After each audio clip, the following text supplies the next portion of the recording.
નમસ્કાર, અમારા વિશેષ કાર્યક્રમ વીટી વિશેષમાં આપનું સ્વાગત છે। ગુજરાતમાં ચાલી રહેલા પાટીદાર અનામત આંદોલનને લઈ શરૂઆતથી કેટલાક લોકોને શંકા છે કે આંદોલન ભાજપના આંતરિક વિખવાદનું પરિણામ છે। પાસના નિખિલ સવાણીએ મંત્રી નીતિન પટેલ પર ખુલ્લો આરોપ લગાવતા ફરી એકવાર આંદોલનના હેતુને લઈ ચર્ચા ઉઠવા પામી છે। પાસના નિખિલ સવાણીએ નીતિન પટેલ પર આરોપ લગાવ્યો છે કે તાજેતરમાં 17 એપ્રિલના રોજ મહેસાણામાં જે તોફાન થયા તેની પાછળ નીતિન પટેલનો હાથ છે। તેમણે પોતાનો આ આરોપ સાબિત કરવા તાર્કિક દલીલો રજૂ કરી છે કે મુખ્યમંત્રી આનંદીબેન પટેલ અને નીતિન પટેલ વચ્ચે મુખ્યમંત્રી પદને લઈ જે ગજગ્રાહ છે તે સમય નથી અને પરિણામે નીતિન પટેલ આંદોલનના સાધન તરીકે ઉપયોગ કરી આનંદીબેનની સરકાર ઉઠલાવી મુખ્યમંત્રી બનવાની લાલસા ધરાવે છે। આજે પાટીદાર અનામત આંદોલનના દોરી સંચાર પર અમારી વિશેષ રજૂઆત છે સમાજ, ષડયંત્ર અને સત્તા। નીતિનભાઈ પટેલના કહેવાના પ્રમાણે થયું એવું લાગી રહ્યું છે, કારણ કે છેલ્લા ઘણા સમયથી નીતિનભાઈ અને આનંદીબેન વચ્ચે સીએમના પદ માટે આવું ચાલતું આવ્યું છે। એમના હિસાબે અમને એવું લાગી રહ્યું છે કે આ જે કોઈ મહેસાણાની અંદર જે કોઈ ઘટના બની છે એ ફક્ત ને ફક્ત નીતિનભાઈ પટેલના કહેવા પ્રમાણે બની હોય છે।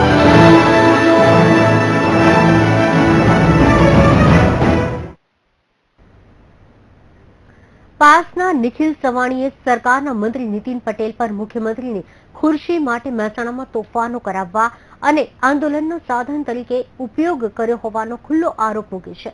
નિખિલ સવાણીના આરોપ પછી વધુ એકવાર સવાલ ઉઠ્યો છે કે શું સમાજના અનામત આપવાના નામે શરૂ થયેલ પાટીદાર અનામત આંદોલન આનંદીબેન પટેલને મુખ્યમંત્રીની ખુરશી પરથી ઉઠલાવવા માટેનું રાજકીય ષડયંત્ર છે? પાટીદાર આંદોલનકારીઓના નિશાને નીતિન પટેલ। પાસના નિખિલ સવાણીએ હાર્દિકનો હવાલો આપી લગાવ્યો આરોપ। નીતિન પટેલ પર નિખિલે સત્તા લાલસાનો લગાવ્યો ખુલ્લો આરોપ। મુખ્યમંત્રી બનવા આંદોલનનો ઉપયોગ કરાયાનો નીતિન પટેલ પર આરોપ। 17મીના તોફાનમાં નીતિન પટેલનો હાથ આરોપ। સરકારમાં બેઠેલા પાટીદાર નેતાઓની ભૂમિકા સામે પણ ઉઠ્યા સવાલો। હાર્દિક પણ નામ લીધા વગર લગાવી ચૂક્યો છે આરોપ। શું ખરેખર સત્તાની ખેંચતાણમાં અટવાયું છે આંદોલન? મુખ્યમંત્રીની ખુરશી માટે આંદોલનનો સાધન તરીકે થઈ રહ્યો છે ઉપયોગ? સુરતમાં પાસના કન્વીનર નિખિલ સવાણીએ હાર્દિક પટેલના હવાલા સાથે મંત્રી નીતિન પટેલ પર સત્તા લાલસાનો ગંભીર આરોપ લગાવતા અનામત આંદોલનમાં ગરમાવો આવ્યો છે। એક તરફ સરકાર અને પાટીદારો વચ્ચે સમાધાનના પ્રયાસ થઈ રહ્યા છે, તો સંજોગોમાં નિખિલ સવાણીએ આરોપ લગાવતા સમાધાન પર સંકટ વધુ ઘેરું બન્યું છે। તાજેતરમાં નિખિલે મીડિયા સાથેની વાતચીતમાં કહ્યું હતું કે મહેસાણામાં 17મી તારીખે જે તોફાનો થયા તે નીતિન પટેલે કરાવ્યા હતા। તેમણે નીતિન પટેલ પર વધુ આરોપ લગાવતા કહ્યું હતું કે તેઓ મુખ્યમંત્રી બનવા માંગે છે, તેથી સમાધાનમાં વિક્ષેપ ઉભો કરી રહ્યા છે। એવું છે કે 17/4ના રોજ જે સમગ્ર ગુજરાતની અંદર જેલભરો આંદોલનની જાહેરાત કરવામાં આવી હતી। સવારથી જ શાંતિપૂર્ણ રીતે જેલભરો આંદોલન ચાલી રહ્યું હતું, પરંતુ બપોરે જે કોઈ પોલીસ દ્વારા કોઈને કોઈ રીતે અઘટિત પ્રવૃત્તિ કરવામાં આવી। આ ફક્ત ને ફક્ત નીતિનભાઈ પટેલના કહેવાના પ્રમાણે થયું એવું લાગી રહ્યું છે, કારણ કે છેલ્લા ઘણા સમયથી નીતિનભાઈ અને આનંદીબેન વચ્ચે સીએમના પદની દાવેદારી માટે, સીએમના પદ માટે આવું ચાલતું આવ્યું છે। એમના હિસાબે અમારો આક્ષેપ છે ને અમને એવું લાગી રહ્યું છે કે આ જે કોઈ મહેસાણાની અંદર જે કોઈ ઘટના બની છે એ ફક્ત ને ફક્ત નીતિનભાઈ પટેલના કહેવા પ્રમાણે બની હોય છે। ગત દિવસોની અંદર હાર્દિક પટેલે પણ નિવેદન કર્યું હતું કે મહેસાણાની અંદરના એક નેતાને સીએમ બનવાની લાલચ હોવાથી એમના કારણે મહેસાણાની અંદર જે કોઈ ઘટના બની છે એમના ઉદ્ભવ્યું છે। આજે આજરોજ અમે નામ સહિત એમનું ડિક્લેરેશન કર્યું। Bureau report, VTV news. તો ગુજરાત પાટીદાર અનામત આંદોલનનો હેતુ અને પાટીદાર નેતાઓના હિતો વચ્ચે ટકરાવ છે।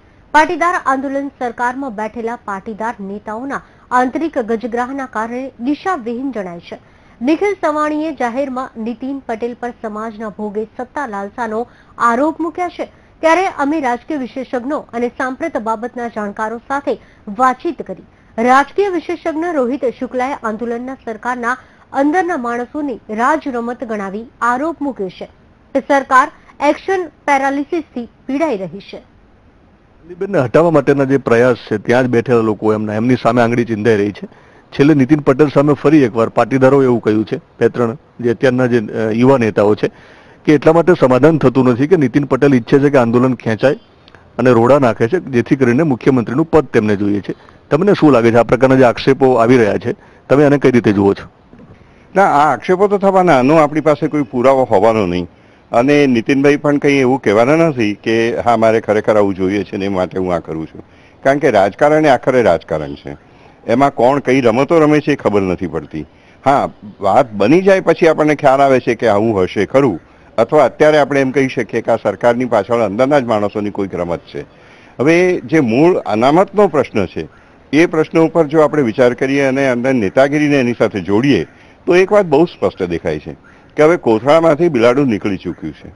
એટલે હવે જો કોઈ નેતા એમ કહે કે ના અમારે હવે અમારી શરતે કે સરકારની શરતે કે આ બીજા ત્રીજાની શરતે સમાધાન કરી લેવું છે, તો એને પાટીદાર સમાજ સાંખી લેશે નહીં. કારણ કે પાટીદાર સમાજમાં જો છેલ્લે આપણે જોઈએ રાજકોટમાં જે રીતે બન્યું અને યુવાનો જે બહાર આવ્યા જેલમાંથી અને પછી એમનો જે જુસ્સો હતો, ત્યારે પણ એમણે એમ કીધું કે અમારે ફરીવાર જેલ ભરો આંદોલનમાં જવું પડે તમને વાંધો નથી. એટલે હવે સમાજ એમનો એટલો જાગૃત થઈ ગયો છે. અને પાટીદાર સમાજ એ બીજા સમાજ કરતાં જુદો એ રીતે છે કે એમાં સારા એવા શિક્ષિત લોકો છે અને સમાજ માટે કંઈક કરી છૂટવાની ભાવનાવાળા ધનવાન માણસો પણ છે અને ગરીબ માણસો પણ છે. એટલે પાટીદાર સમાજને હવે સાવ ઉવેખી શકાય એમ નથી. એમ કહી શકાય એમ નથી કે હવે ફલાણા નેતા કહેશે એ પ્રમાણે લોકો માની જશે. જો નેતા એમની માગણીઓ પ્રમાણે નહીં ચાલે તો એ નેતા કેટલા સફળ થશે એ જ સવાલ થશે. કદાચ એ નેતા ફેંકાઈ પણ જાય. એટલે એવું જો કોઈ સમાધાન કરે, કોઈક સત્તાની ઈચ્છાવાળા કોઈ પ્રધાન હોય, તમે નીતિનભાઈનું નામ કહો છો, એ જો એવો પ્રયાસ કરે તો એ સફળ થવાની પણ શક્યતા બહુ ઓછી છે. કારણ કે પાટીદારોને તો આંદોલન જોઈએ જ છે અને એવો સારો એવો મોટો વર્ગ છે કે જે આંદોલન વગર સંતુષ્ટ થવાનો નથી. સર, આંદોલનના જે અત્યારના નેતાઓ છે, આ નેતાઓ સામે ક્યાંક અંદરનો વિખવાદ આપણે જોઈ રહ્યા છીએ. પોતાની લોકપ્રિયતા વધે તે પ્રકારના વ્યક્તિગત પ્રયાસો થઈ રહ્યા છે. એક સાથે જ લડવાની કદાચ ભાવના નથી, એ પ્રકારના બનાવો અને એ પ્રકારની ઘણી બધી વાતો આપણી સામે આવી રહી છે.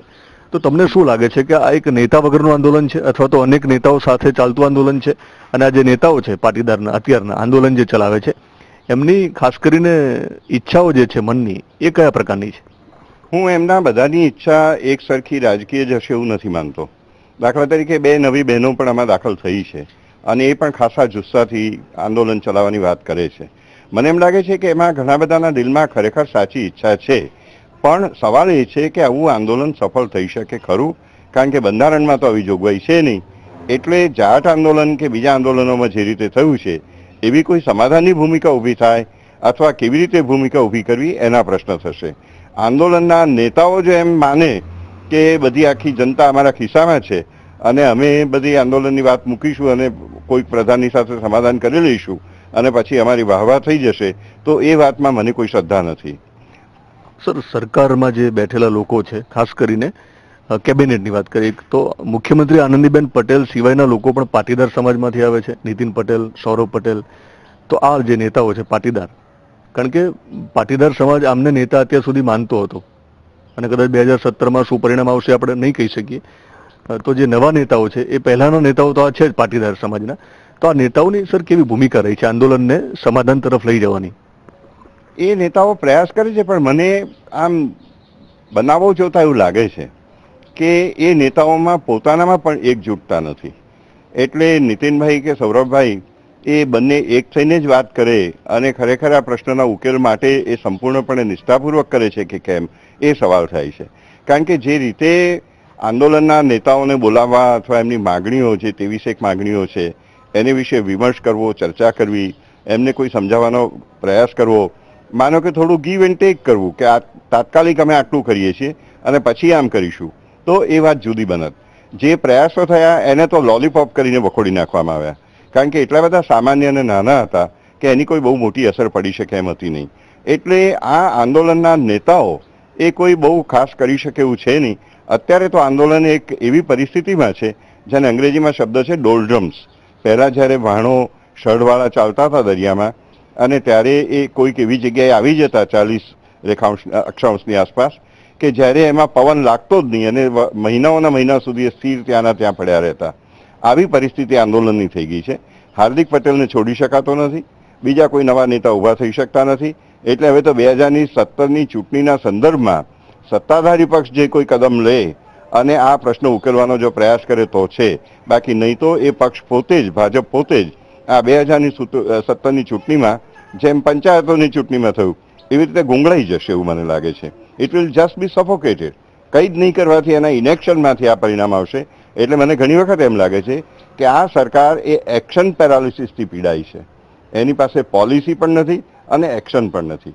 અને આ એક બહુ જ મોટું અહિત થઈ રહ્યું છે, કારણ કે સમાજના એક ખાસા એવા વિશાળ વર્ગની એટલો બધો અસંતોષ એની અંદર છે.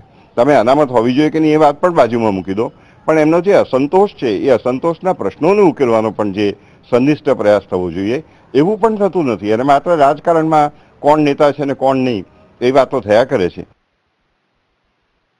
આંદોલન અંગે અનેક જે અન્ય વિશેષજ્ઞો છે તેમના મત પણ જાણીશું, પરંતુ હાલ સમય થયો છે 25 રિપોર્ટર સાથે મેગા કવરેજ, પરિણામની પળે પળની ખબર, સવારે 7 કલાકથી સતત માત્ર વીટીવી ન્યૂઝ પર.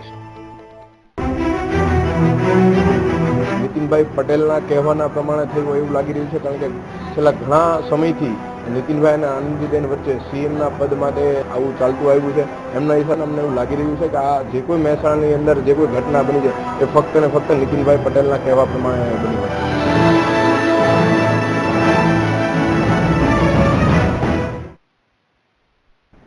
તો બ્રેક બાદ આપનું સ્વાગત છે. આગળ વાત કરી સાંપ્રત બાબતના જાણકાર ડોક્ટર વિદ્યુત જોશી સાથે પણ પાટીદાર અનામત આંદોલન સાથે સંકળાયેલી વર્તમાન ઘટના અંગે ખાસ વાતચીત કરી હતી. ડોક્ટર વિદ્યુત જોશીએ આંદોલન પાછળ ભાજપના અસંતુષ્ટ જૂથની આશંકાને નકારી નથી. તો તમને શું લાગે છે કે ભૂતકાળમાં જ્યારે આંદોલન શરૂ થયું ત્યારથી અત્યાર સુધીમાં જે રાજકીય દોરી સંચાર છે એ કેટલો છે? કોઈ પણ રાજકીય દોરી સંચાર વગર કોઈ આંદોલન થતું જ નથી. પણ એક જ રાજકીય દોરી સંચાર છે એવું નથી. અનેક રાજકીય હિત જૂથો જ્યારે અગ્નિ તપતો હોય ત્યારે પોતાનો રોટલો શેકી લેવા પ્રયત્ન કરે એવી આજે સ્થિતિ છે. એટલે ભાજપના અસંતુષ્ટ જૂથો પણ આમાં છે, કોંગ્રેસનો પણ આમાં હાથ હોઈ શકે, કંઈક ઓછો વધતો આપનો પણ હાથ હોઈ શકે, પાટીદારના સામાજિક નેતાઓનો પણ આમાં હાથ હોઈ શકે. એટલે વિવિધ કાર્યક્રમો અપાય છે. પણ એક વાત યાદ રાખવાની જરૂર છે કે આંદોલન જેમ જેમ આગળ વધતું જાય છે ને તેમ તેમ કાર્યક્રમો બદલાતા જાય છે. શરૂઆતમાં સંમેલનો કરીને વાત કરવાની હતી, ગામડે ગામડે સંમેલનો થયા, લગભગ ઘણા બધા 51 જેટલા સંમેલનો થયા. હાર્દિક જેલમાં ગયો પછી એ વાત પૂરી થઈ ગઈ. પછી ધરણાઓના કાર્યક્રમો આવ્યા, પછી બંધના કાર્યક્રમો આવ્યા. ફરી પાછું જ્યારે હાર્દિક જેલમાં હતો ત્યારે હવે લાલજી પટેલે કાબૂમાં લીધું અને અમે ધરપકડ વોરશું એવી વાત આવીને ધરપકડ વોરવામાં જે થયું, લાઠીચાર્જ થયો હોય કે પથ્થર વાગ્યો હોય જે એની તપાસ બાકી છે, પણ જે કંઈ થયું તે લાલજીભાઈ ઘાયલ થયા અને એને કારણે આંદોલન વધુ મુશ્કેલ બન્યું. એટલું જ નહીં પણ આંદોલનના ઉકેલ માટે પ્રયત્નો કરતા મધ્યસ્થી પણ સતત બદલાતા રહ્યા. તમે જુઓ, સાવ શરૂઆતમાં મથુર સવાણી, ભીમજી નાકરાણી આ બધાએ પ્રયત્નો કર્યા અને પાછા પડ્યા. પછી બીજા રાજકીય લોકોએ પ્રયત્નો કરીને પાછા પડ્યા. જયરામ પટેલે પ્રયત્નો કર્યા અને પાછા પડ્યા. રાદડિયાએ પ્રયત્નો કર્યા અને પાછા પડ્યા. આનો અર્થ એમ થયો કે આ દરેક પ્રયત્ન કરનાર પાર્શિયલ પ્રયત્ન કરે છે, પોતાના પોઈન્ટ ઓફ વ્યૂથી પ્રયત્ન કરે છે, પણ એમાં આંદોલનનો સમગ્રતયા ઉકેલ હોય એવી સ્થિતિ આવતી નથી. સમગ્રતયા ઉકેલ તો ત્યારે જ આવશે કે જ્યારે પેલું પછાત પટેલો જે વ્યવસાયોમાં પાછળ પડી ગયા છે, યુવાનોને નોકરી નથી મળતી, એમના પ્રશ્નો સંતોષાય ત્યારે જ યુવાનોનો આક્રોશ ઓછો થશે. એટલે સવાલ આપણે એ પૂછવાનો કે આંદોલનના ઉકેલ માટે તમે જ્યારે પ્રયત્ન કરો છો ત્યારે પેલો અજંપો ઓછો થાય એવા પ્રયાસો કરો છો કે માત્ર આ સરકાર બચી જાય અને બધું સમૂહસૂત્રું પાર પડે એવા પ્રયત્નો કરો છો? આ જોવું પડે. વળી આમાં પણ બીજી વાત એવી છે, તમે નવનિર્માણમાં જોયું હોય તો LD કોલેજના હોસ્ટેલના ફૂડબિલથી જે આંદોલન શરૂ થયું, કાર્યક્રમો બદલાતા ગયા, હેતુઓ બદલાતા ગયા અને ચીમનભાઈની સરકારના પતન પછી એ અટક્યું.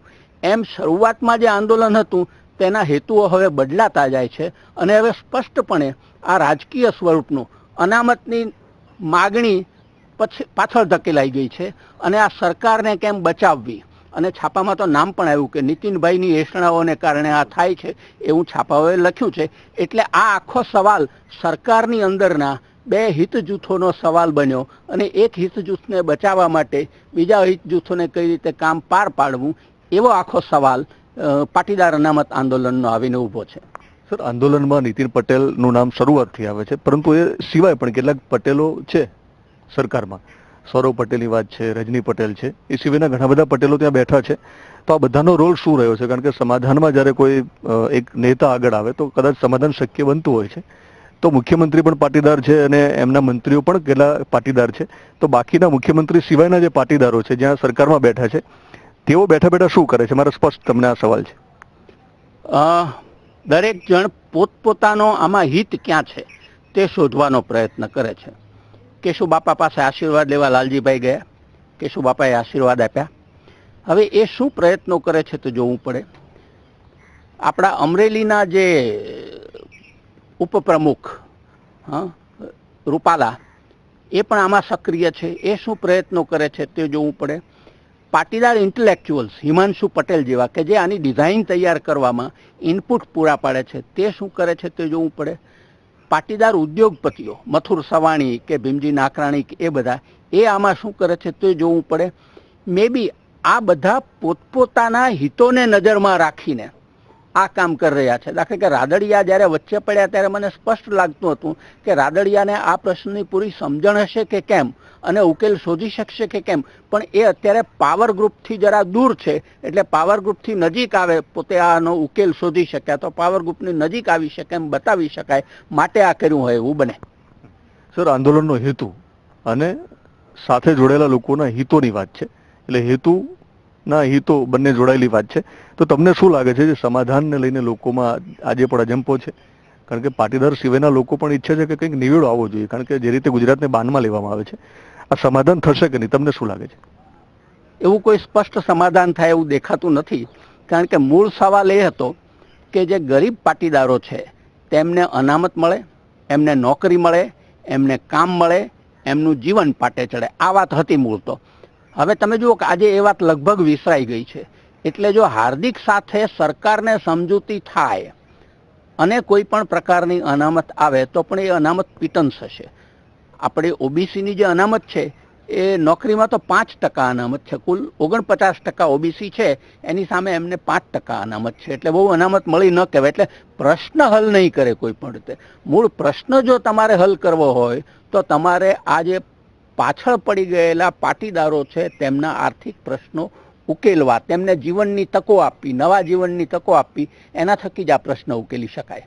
નવનિર્માણ આંદોલનનો જે અંત હતો એ સરકારના પતન પછી હતો, જે તે સરકારના. આ સરકારના પતન પછી જ આનો અંત હોઈ શકે અથવા તો સમાધાન હોઈ શકે? એ શા માટે? એન્ટી રિઝર્વેશન રાયટનો અંત પણ માધવસિંહ સરકારના પતન થકી હતો. એટલે ધીમે ધીમે ધીમે જો તમે આંદોલનને હલ ન કરી શકો, ઉકેલ ન લાવી શકો, અથવા તો આપણે 56નું જે મહાગુજરાતનું આંદોલન કર્યું એ મહાગુજરાત આવવાના ઉપર હતું, એટલે ન કરી શકો તો એના રાજકીય પરિણામો તો આવી શકે જ તે. હવે કેવા રાજકીય પરિણામો આવી શકે એ તો કયું જૂથ કેટલો પાવર બતાવે છે એના ઉપર આધાર રાખશે. Thank you very much. તો હવે જાણીશું કે જાણીતા કતાર લેખક ઉર્વિશ કોઠારી આ અંગે શું કહી રહ્યા છે, પરંતુ એક બ્રેક બાદ. નીતિનભાઈ પટેલના કહેવાના પ્રમાણે થયું એવું લાગી રહ્યું છે, કારણ કે છેલ્લા ઘણા સમયથી નીતિનભાઈ અને આનંદીબેન વચ્ચે સીએમના પદ માટે આવું ચાલતું આવ્યું છે. એમના હિસાબે અમને એવું લાગી રહ્યું છે કે આ જે કોઈ મહેસાણાની અંદર જે કોઈ ઘટના બની છે એ ફક્ત ને ફક્ત નીતિનભાઈ પટેલના કહેવા પ્રમાણે બની હોય.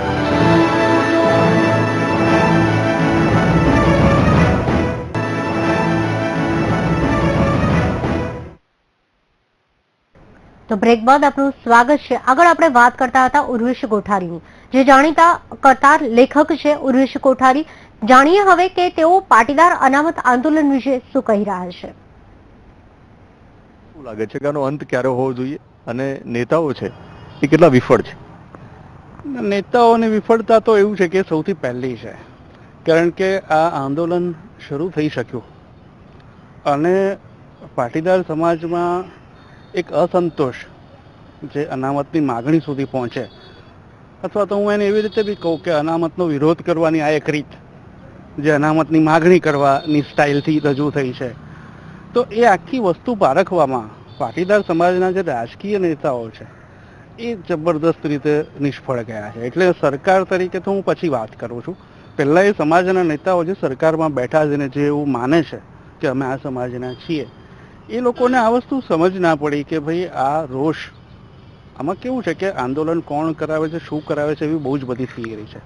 પણ એક વસ્તુ એ છે કે હાર્દિક પટેલ કે XYZ જે છે તે પણ એવો કોઈ માણસ, એવો કોઈ કરિશ્મા કોઈનો હોતો નથી. છેવટે બહુ જ બધા સામાન્ય લોકો જ્યારે આટલી મોટી સંખ્યામાં આવે ત્યારે આ વસ્તુ સફળ થાય છે.